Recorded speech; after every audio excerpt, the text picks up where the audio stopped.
name is Rafael, you're watching Rock and Roll Garage, and today we're going to talk about the late legendary Pink Floyd keyboardist Richard Wright. Well, but first of all, don't forget to subscribe to the channel, hit the like button, and leave your comment below, please. When you think about Pink Floyd, in terms of vocals, you're probably going to remember Syd Barrett, Roger Waters, and David Gilmour, or maybe the legendary British folk artist Roy Harper, who was the vocalist on Have a Cigar. But Richard Wright also was the lead vocalist on a couple of Pink Floyd songs you probably don't know. So that's what you're gonna see in this video now. Well, the first one was Remember a Day from a Saucerful of Secrets released in 1968.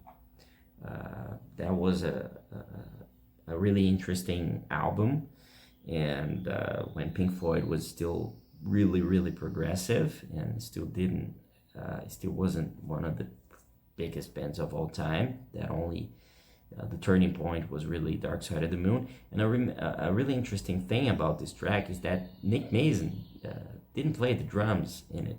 It was the band's producer, Norman Smith.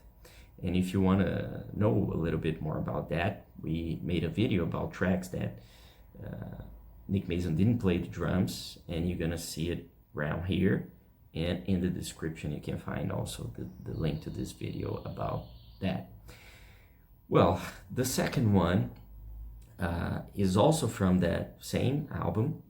It's called Seesaw from Saucerful Secrets in 1968. An interesting thing about those early years in Pink Floyd is because the first album and in the early days, Syd Barrett was the band's main songwriter, and he was the vocalist and he was the guitarist.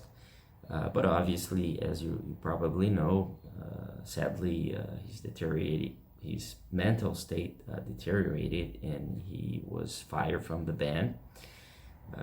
And obviously, Dave Gilmour already was brought in thinking about being a backup for Syd, but eventually he became Syd's replacement.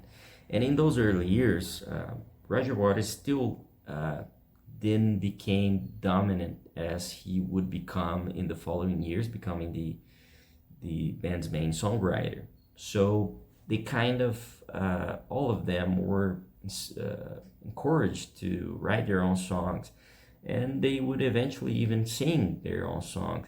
I mean, there's a song on Umaguma, for example, that David Gilmour wrote it, and he recorded all the instruments, and he sang on it as well. So that's something you see. I mean, Richard Wright was the lead vocalist on 2 songs of Saucerful Secrets. So it's something that is unthinkable post Dark Side of the Moon, for example. And the next one, I think it's probably the most famous Pink Floyd song with Richard Wright on vocals. And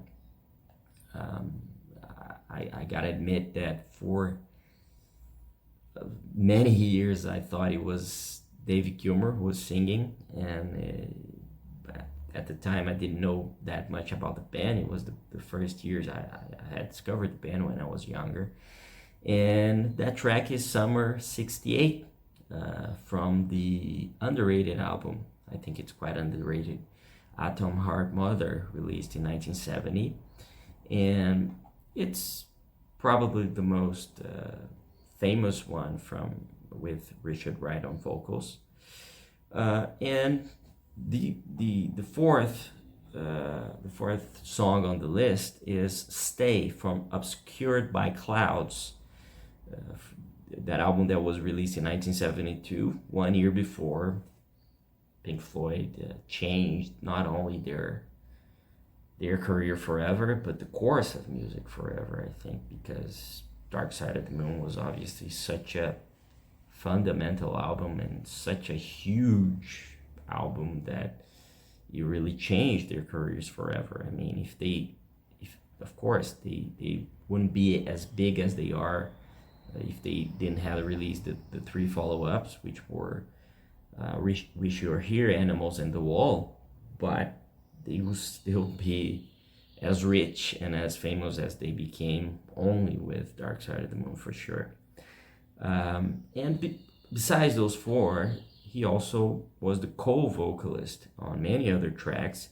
And for example, one of the good examples is Time in Dark Side of the Moon, that he shares the vocals with David Gilmour. So besides being a really important part musically and in terms of keyboards, piano, Wright also was the vocalist on these interesting tracks. And if you didn't hear it, check it out, especially Summer 68. Such a beautiful song, such a nice song.